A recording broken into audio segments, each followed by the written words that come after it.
What school doesn't teach you about money. देखो, आज का टॉपिक हम लोग का यही रहने वाला है और हम लोग इसी टॉपिक पे पूरी डिस्कशन करेंगे और कुछ ऐसी चीज़ें बताएंगे जो स्कूल तुम लोग को पैसों के बारे में नहीं बताती है। अब कुछ लोग का मानना है कि स्कूल हम लोग को पैसों के बारे में बिल्कुल भी नहीं समझाती, लेकिन ये कहना पूरी तरीके से गलत है। स्कूल हम लोग को डायरेक्टली और इनडायरेक्टली दोनों तरीके से पैसों के बारे में बताती है, मनी के बारे में बताती है। अब इनडायरेक्टली तो बहुत बहुत सारी चीज़ें हो सकती है, वो तुम्हें समझ में आया या ना आया, चलो वो मैं हटा देता हूँ। डायरेक्टली कॉमर्स के तरीके से, अगर तुम कॉमर्स स्ट्रीम लेते हो तो तुम्हें कायदे समझ में आ जाएगा, क्योंकि वहाँ पे business, stock market, trading, entrepreneurship, हर एक चीज़ के बारे में बताया जाता है कॉमर्स में। लेकिन शायद से इनको कॉमर्स की जगह एक फाइनेंस अलग से एक सब्जेक्ट रखना चाहिए था, जिसमें ये पूरी बातें बता पाए, लेकिन चलो इन्होंने नहीं करा। जो साइंस स्टूडेंट है उनको अभी तक यही लगता है कि हम लोग को स्कूल फाइनेंस के बारे में बिल्कुल नहीं बताता, लेकिन ये गलत है। लेकिन कुछ ऐसे पॉइंट्स हैं जो नहीं बताता वो स्कूल हम लोग को, तो मैं आज उसी पॉइंट को कवर करूँगा और तुम लोग को बताऊँगा। तो पहला पॉइंट आता है, how to make money work for you. देखो, सिंपल सा इस पॉइंट का मतलब है कि तुम्हें सिर्फ पैसा सिर्फ एक ही इनकम से या फिर जो तुम कमा रहे हो सिर्फ उतना ही नहीं रखना है। तुम्हें इन्वेस्ट करना है, उसको मल्टीप्लाई करना है और उसे बढ़ाते जाना है। अगर तुम देखो अमीर बनना चाहते हो, अपनी लाइफ में सक्सेस पाना चाहते हो, देखो उसके लिए पैसा बहुत ज़्यादा इंपॉर्टेंट है। किसी भी फील्ड में तुम जाना चाहो तो तुम इसको एक ही, तुम जितने भी तुमने एक बिज़नेस खोल लिया तो उससे डायरेक्ट पैसा आ रहा है, तो डायरेक्ट पैसा तुम ना रखो कभी भी। तुम उसको इन्वेस्ट करो, उसको मल्टीप्लाई करो। इन्वेस्टमेंट तुमको आनी चाहिए और इन्वेस्टमेंट स्कूल में सिखाई जाती है। अब भले ही तुम्हें पूरी तरीके से नहीं सिखाई जाएगी, लेकिन तुम्हें खुद भी तो सीखनी पड़ेगी ना। तो तुम लोग को इन्वेस्टमेंट भी करनी है और उसे अपने पैसे को, जो भी तुम्हारी सैलरी है उसका कुछ परसेंट तुम लगाओ इन्वेस्टमेंट में और उसे मल्टीप्लाई करो। लॉन्ग टर्म के लिए भी हो सकता है, शॉर्ट टर्म के लिए भी हो सकता है, किसी भी तरह की इन्वेस्टमेंट तुम कर सकते हो। और अब दूसरे पॉइंट पे बात आते हैं, the power of compound interest. तो हम लोग को स्कूल में तो ये सिखाया जाता है कंपाउंड इंटरेस्ट, मैथ में सबका एक चैप्टर होगा, किसी ना किसी क्लास में तो होगा सिंपल इंटरेस्ट, कंपाउंड इंटरेस्ट। लेकिन ये नहीं बताया जाता कि उसको रियल लाइफ में इम्प्लीमेंट कैसे करें, रियल लाइफ में अपनी मनी के साथ इसको कैसे अटैच करें और अपनी मनी को कंपाउंड इंटरेस्ट के साथ कैसे डबल करें, ये नहीं बताया जाता हम लोग को। और यही तो, यहाँ पर ही तो बात आती है। देखो, कंपाउंड इंटरेस्ट की पावर तुम्हें अगर पूरी तरीके से कैसे जाननी है ना, तो तुम्हें पैसा अपना जल्दी से जल्दी इन्वेस्ट करना है, जल्दी से जल्दी सेव करके इन्वेस्ट करना है, बस इतना ही है। फिर तुम देखना तुम्हारा पैसा कितनी जल्दी मल्टीप्लाई होगा अगर तुम्हारा प्रॉफिट हो रहा होगा, और अगर लॉस हो रहा होगा तो जल्दी होगा। तो मैं यहाँ पे प्रॉफिट की बात कर रहा हूँ। तुम लोग को पैसा जल्दी सेव करना है और जितनी जल्दी हो सके, जितनी भी जल्दी हो सके तुम लोग को जल्दी से इन्वेस्टमेंट करनी है, ताकि तुम लोग का पैसा मल्टीप्लाई हो सके कंपाउंड इंटरेस्ट की पावर से। समझे? तुम, कंपाउंड इंटरेस्ट तभी काम करता है जितनी जल्दी तुम इन्वेस्ट करो, जितनी जल्दी से।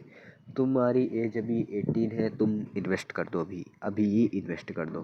तुम्हारी एज जो भी हो, इन्वेस्ट करना चालू कर दो, भले ही कुछ हो, भले ही तुम्हारे पास 100 रुपये हो, 100 रुपये इन्वेस्ट कर दो। तुम फेंको नहीं, आप पिज्जा खाने में बर्बाद ना करो उसको, बस इन्वेस्ट करना। अब तीसरे पॉइंट पे बात आते हैं, never depend on a single income. देखो, कभी भी हम लोग को अगर अमीर बनना है, सबका एक सपना होता है कि भाई बहुत अमीर बनना है, मिलियनेयर बनना है, बिलियनेयर बनना है, तो कभी भी सिंगल इनकम पे डिपेंड ना हो। अब तुम लोग सिंगल इनकम को कैसे ले लेते हो, जैसे मैं एक जॉब कर रहा हूँ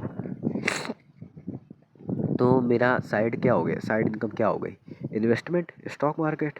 लेकिन ये रियलिटी नहीं है भाई। तुम्हें एक पैसिव इनकम का सोर्स लगाना चाहिए। इन्वेस्टमेंट भी सही है, लेकिन साइड हसल ज़्यादा वो, मान लो कि तुम्हारी पैसिव इनकम है, पैसिव इनकम ज़्यादा सही है। तुम स्टॉक मार्केट, जब तक तुम उसमें बैठे रहोगे, जब तक उसमें मेहनत करोगे, तभी तक तुम्हारा पैसा आएगा। नहीं तो एक लॉन्ग टर्म के लिए भाई तुम्हारा पैसा आ सकता है, तुम एसआईपी कर सकते हो उसमें। लेकिन ये तो कंपाउंड इंटरेस्ट की बात हो गई ना, एसआईपी। तो मैं यहाँ पर बात कर रहा हूँ सिंगल इनकम पे डिपेंड ना रहने की। मैं पैसिव इनकम में बात करूँगा बिजनेस की। पैसिव इनकम वो चीज़ होती है, पहले मैं बता देता हूँ, कि तुम लोग सो भी रहे हो, जाग भी रहे हो, कहीं भी हो, कुछ भी कर रहे हो, लेकिन तुम्हारा पैसा बनता जा रहा है, तुम्हारा पैसा डबल होता जा रहा है, तुम्हारी इनकम बढ़ती जा रही है, नेटवर्थ बढ़ती जा रही है। ये होती है पैसिव इनकम, कि तुम्हें बिना कुछ करे भी तुम्हारे पास पैसा आ रहा है। ये चीज़ मेनली कहाँ दिखेगी तुम लोग को? सबसे पहला बिज़नेस, बिज़नेस नहीं आएगी ना, तुम बिज़नेस में तुम कुछ भी कर रहे हो, तुम्हारा पैसा डबल होता जा रहा है, बनता जा रहा है, ठीक है। तो इसी तरीके से तुम लोग को कभी भी सिंगल इनकम पे डिपेंड नहीं रहना है, बहुत सारी जगह से तुम्हें इनकम करनी है, तभी तो तुम जल्दी से बड़े आदमी बन पाओगे। और तुम सबसे पहला एग्जांपल, बड़ा एग्जांपल एलन मस्क का ले लो। एलन मस्क के पास सिर्फ एक कंपनी नहीं है ना, स्पेस एक्स है, पेपाल है, ट्विटर है, टेस्ला है, और भी जाने कई कई है, मुझे तो नाम भी नहीं याद है, बहुत सारी कंपनी है उसके। बिल गेट्स के भी सिर्फ माइक्रोसॉफ्ट पे वो डिपेंड नहीं है, वो उसकी इनकम बहुत जगह से है। मैं सबके नाम तो नहीं याद रख पाऊंगा ना सबके कंपनी के, ठीक है। अब बढ़ते हैं चौथे पॉइंट की तरफ, good depth versus bad depth. देखो इंडिया में ये माना जाता है, इंडिया में या किसी भी देश में ये माना जाता है कि बैड डेप्थ लेना, मतलब लोन लेना बेकार है, एक तरीके से पूरी तरीके से बेकार है, क्योंकि उसमें हम लोग पूरी तरीके से डूब जाते हैं, कोई काम का नहीं है और बर्बाद करके छोड़ता है। लेकिन तुम लोग ये समझो, हर जगह पे लोन लेना ये सही नहीं होता, लेकिन कुछ कुछ जगह पे एकदम कैलकुलेटेड लोन लेना, कैलकुलेटेड रिस्क लेना ये सही होता है। जैसे सबसे बड़ा आइडिया हम लोग बिज़नेस पे लेते हैं, मुझे पता है ये बिज़नेस में मेरा पक्का प्रॉफिट होगा, तो मैं बैंक से लोन लूँगा। मुझे अगर श्योर नहीं है तो चांस पे डिपेंड करता है, वो मेरे रिस्क पे डिपेंड करता है। जैसे मैं सबसे बड़ा एग्जांपल लेता हूँ, मुझे केसर का बिज़नेस करना है, जस्ट एग्जांपल ले रहा हूँ। तो मुझे तो पता है ना कि उसकी सप्लाई जो है बहुत ज़्यादा कम है, और डिमांड जो है वो 100x ज़्यादा है, 100 टाइम्स ज़्यादा है वो उसकी सप्लाई से, डिमांड बहुत ज़्यादा है। तो मुझे पक्का पता है अगर इसमें लोन लेके मैं केसर का बिज़नेस चालू करूँगा तो भाई मेरा पक्का प्रॉफिट होना है, और मैं लोन भी आराम से दे दूंगा।